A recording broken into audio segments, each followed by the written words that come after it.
najbolj preprosto je preprosti odgovor na vprašanje, kaj če kupimo od fizične osebe. V tem primeru dejansko namreč velja videno kupljeno. Če je karkoli z avtomobilom narobe in je to resna napaka, edini način, da pač gremo pred sodišče in tega prodajalca nekako tožimo oziroma skušamo na ta način pridobiti odškodnino od njega.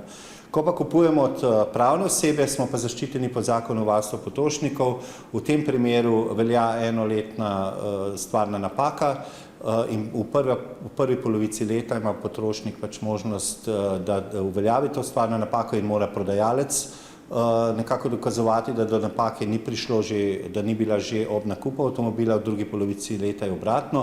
Torej, če se zgodi napaka v prvi polovici leta, je potrošnik kar dobro zaščiten in dejansko je to tisti institut, ki ga tudi predlagamo v takšnem primeru, če se napaka pojavi.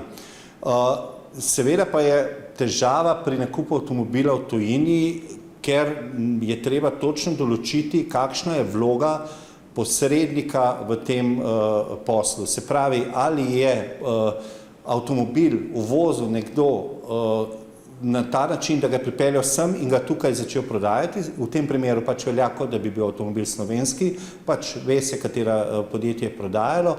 Drugi ekstrem pa je seveda, da ga potrošnik sam najde v Nemčiji, potem samo najame podjetje, ki ga nekako transportira v Slovenijo, v tem primeru pa je odgovorno podjetje v Nemčiji. Zdaj, vse vmesne faze, se pravi neka posredništva s transportom ali brez njega, so malce bolj sive in je težko ugotoviti točno, kje je razlika med posrednikom in prodajalcem, zato je zelo dobro, da se potrošnik pred nakupom o tem prepriča.